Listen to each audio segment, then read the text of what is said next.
Thanks, Gregor. Hey, Paul. Your team had talked about how some of the fundamentals of their game had slipped a little bit for a while. I'm wondering how much of that may have had to do with that long stretch you went through and the inability to practice, and if it did have something to do with it, how a practice like today's or that time to get together can kind of help lead your game back where it needs to be. Yeah, I don't know. I think we came through that stretch and took a deep breath. Like, we had a real tough March. We got a little bit of a reprieve, but we still finished a really long stretch on the road. Agree. We practiced twice before the Toronto games, and we weren't moving the way we would normally move in practice. So that was something that we talked about. Like, you play an awful lot of games, you would assume that your team physically is in the best shape, but it turns out not to be true, right? You got a whole bunch of guys that are playing 10 minutes and they don't get you don't touch the puck enough. You don't get the reps, and sometimes you get bogged down. I think there was part of it. I also think that stretch was kind of the last almost piece of regular season hockey where we were just not as grouped and focused together. You know, not having Adam and then not having Nikki, that affects your team. And that would, there's a whole bunch of small things that go together. We've come out of it, I think, in the last three games that we've played. There's big parts of our game that are right. We're a lot stronger 5-on-5 defensively, and that's where the whole thing starts from. So we like the direction we're headed now. And you know, the goal here is not to get back to where we were. It's to be better than we were. We'll go next to Scott Billick from the Winnipeg Sun. Go ahead, Scott. Well, the mentality shifts obviously when a team clinches a playoff spot. How so? What changes when that happens? It depends on how it happens. So if you are at or below or slightly above that line of making the playoffs, there's sometimes a relaxation that comes in. I mean, you've been fighting for it for so long. And then again, a lot of times if that's happened, it doesn't come to the last 2 or 3 games. So you don't ever see it and you fire it back up to the playoffs. This one has been sitting there for a while. And it's just good to kind of get it answered and moved on. I don't think there was a question about it. Now, when you drop 7 in a row, you start to feel a little tight. But we had built such a cushion there. I don't think anybody was overly concerned that we were going to cross that line. We'll go next to Ken Weaver from Sportsnet. Go ahead, Weaver. Thanks, Gregor. Morning, Paul. What can you tell us about Neil Pionk's absence, and what's the latest on Nikolai Ehlers and his recovery? Yeah, so Nikolai's going well. I think he may even step back on the ice tomorrow, non-contact and not shooting pucks, but he'll get back skating. Neil's maintenance today, if he's in the lineup, then he's at 100%. If he's out, he'd be at 98. So, I mean, he can play with us. Just we're going to take a little bit of this time to get everybody healed up. We're not going to rest players because they don't want to be. Like, we don't have enough games. They want to stay in a rhythm, right? So got around to our big minute guys. There's also a cap issue. You can't take a bunch of guys out and put a bunch of guys in without going over the cap, but it'll be the bigger minute guys we've already gotten to. None of them want to come out of the lineup. That's all rhythm. You'll run your bench more, I mean, pretty much the way we have been anyway. You know, we're going to run 4 lines and we'll run all the D. So Neil I wanted him off the ice today. He was more inclined to skate. I tried to convince him that getting him right from 98 to 100 right now would be a good idea. We'll go back to Ken Weaver from Sportsnet. Go ahead, Weaver. Well, you mentioned the other day that Heinola had earned another look. Will that look come tomorrow? And do you need to see him with more than one partner? In that, do you want to see him with someone other than DeMello, perhaps? That's possible, but I don't necessarily want to take a guy out of the lineup to do it. So we'll move him around with different people a little bit. But I liked his game. He's going to go back in. We want to get all those guys enough games that we're comfortable with any of them playing. We'll go next to Jeff Hamilton from the Winnipeg Free Press. Go ahead. Thanks, Gregor. Hi, Paul. With these last 4 games, I mean, obviously the last game to get off that slide was important, but with your ticket already punched to the playoffs, does it require a sales pitch to put in that exerted effort these last 4 games to continue to play that consistent style? And is there a bit of a drawback in exploiting that energy leading into what will be in a very, a very energy filled Yeah. postseason? I think the schedule, like the guys want to be right? They want to get their game right. They want to feel good about their game. And it's not heavy, right? So 2 days off game, the back-to-back, fine, but they're at home. There's no travel left. We got another 2 days off. We're not sure when we're starting, but we can't imagine it's more than 2 or 3 days off after that either. So we got this kind of good rhythm here. We're at home. So we want to work and we want to be right. We'll focus on, I think, one of the, what we're working on, one of the benefits of the slide is it made us focus on 1 or 2 things, not trying to get all parts and you get distracted. So we had to get back to our 5-on-5 defensive game had slipped pretty drastically, not because we were casual, but because we were just out there to score goals and we weren't connected with what we were doing and we got behind early and all those things. So we still have work to do here and it's just about cementing it, right? About going out with the 1 or 2 ideas that we want to be. Those are our prime focus and make sure we're good. Now, I think what I would say is I'm not going to run anybody 23 minutes. That would be the only tell for you watching the games. We're not going to run the bench that hard. We'll go next to Kelly Moore from 680 CJOB. Go ahead, Kelly. Thanks, Gregor. Good afternoon, Paul. From the perspective of shot attempts and shots on goal, can those stats be valued at all in how you're trying to and how you have improved your game without the puck? I think maybe shot location more than anything else. We track those more closely. There are teams that will put the puck at the net from anywhere, and sometimes that's to your advantage. You got a good goaltender, they snap it, you recover it. It's just a change of possession is all it is, right? But where those shots come from and how they get there. So a defensive zone shot in the slot tells you something in a rush shot from the slot, which is really dangerous because it crosses that midline. Those are the things that we chart really closely and have seen an improvement for blocks of the last 4 games, not as much maybe in the Montreal game. And then at 4-0, Calgary started to kind of change what they were doing. So where the shot comes from and how that shot's generated, those things we're watching real close. That in the last 2 or 3 games, the biggest improvement would actually be the number of pucks that we put at the net. We'd like to see that increase, but not to the point that we're throwing the puck away. And back to Kelly Moore for a follow-up. Go ahead, Kelly.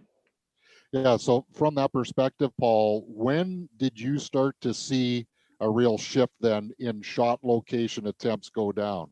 Was it the Montreal game or? No, it was 5-on-5. It was after the 6-1. After we got beat at home off the rush and such danger. Those are still, for me, they're all 6 goals or rush goals. You can't sustain that. You certainly can't sustain that, but either of the 2 opponents that we'll face. And then we got better at it, right?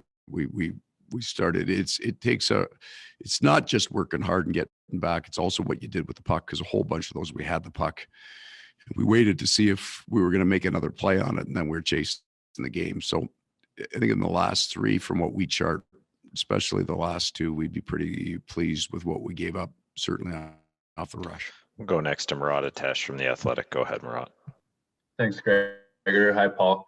At the beginning of the year, before everything started, you were talking about how on the taxi squad, you didn't really want young players sitting around not doing a whole lot.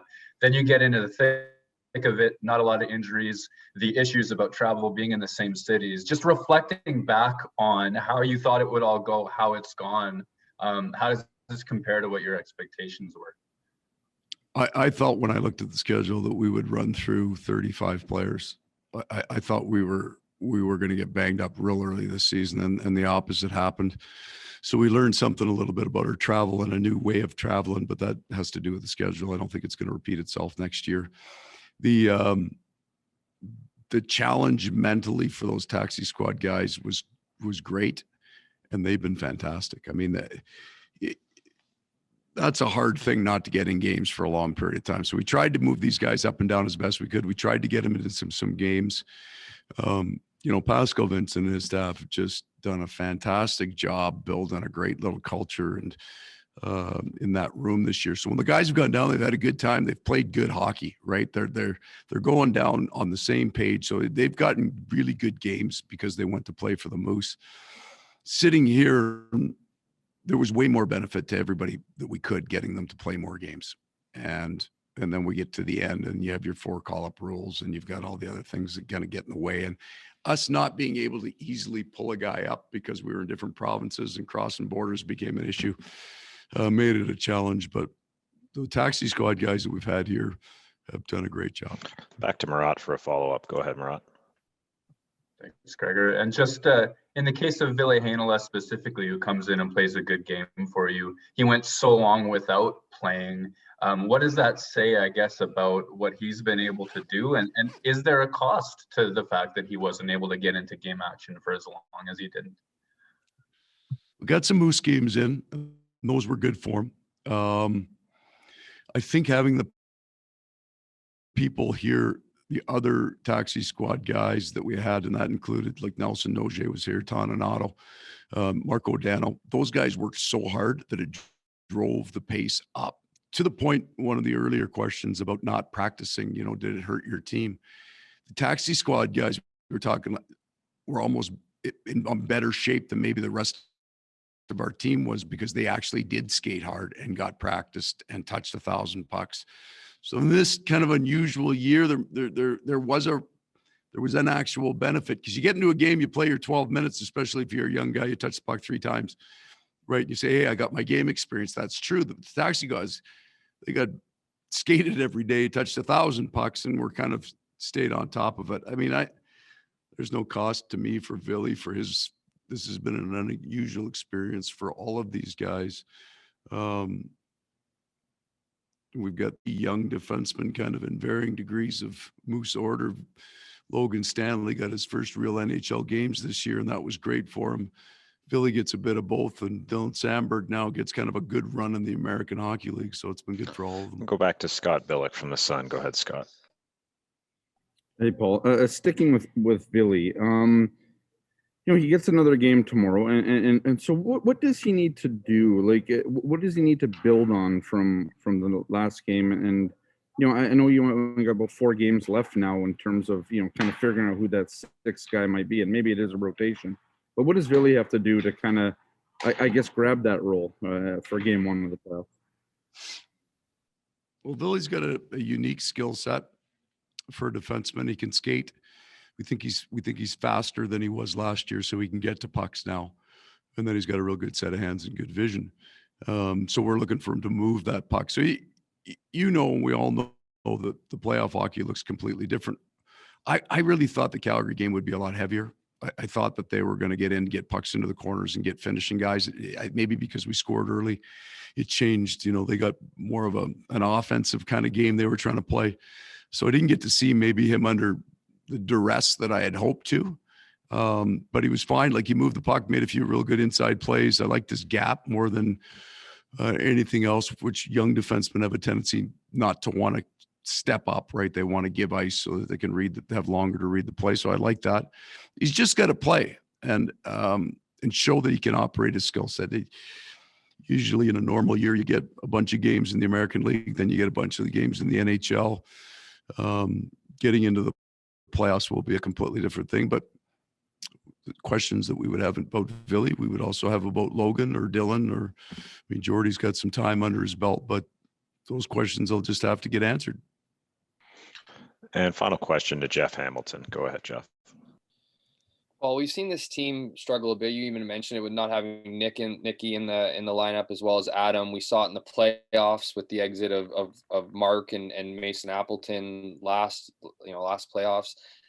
My question is, you mentioned about Ville getting him into a playoff atmosphere game to see how he would react. Now, you do have 4 games left.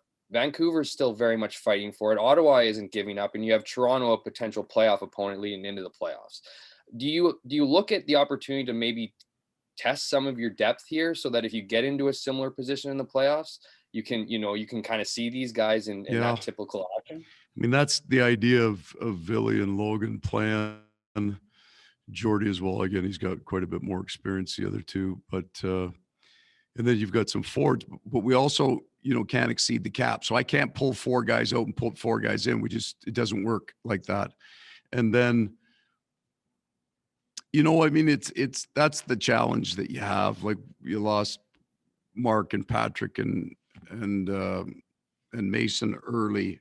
Then everybody's going to go through that, and you have to survive that. I don't know that getting a guy an extra 8-minute game is going to change anything. You just hope to hell you stay healthy. And then the teams that, have an awful lot of depth going into the playoff usually survive their injuries a little bit better. And you always get a surprise, right? You get 1 or 2 guys that you didn't know were going to respond to playoff hockey, and they get in there and off they go. So, that's the challenge about having, we got 2 rookies on our blue line, kind of in that spot. If it's not so much about picking either one's going to be a rookie going into the playoffs, going to get his first playoff game. So you never know. Kids can surprise you. I mean, I think back, it's a long time ago, but I had, 1, 2, 3, 4 rookies in the top 9 when we won the Eastern Conference Championship. One of them had 10 NHL games, So Yaroslav Sabota had played 10 games in the NHL. He played on the 3rd line. Joe Wasacek had played for the Sioux Greyhounds the year before. So he had no American League experience, and that was our 3rd line with Marty Jelena. The 2nd line had Bates Battaglia and Eric Cole as pure rookies playing with Rod Brindamore. So that 3rd line, I think, scored 3 overtime game winners. So, the kids can play in the playoffs. I'm not worried about that in the playoffs. It's you have to have the right depth around them. Thanks very much, Coach.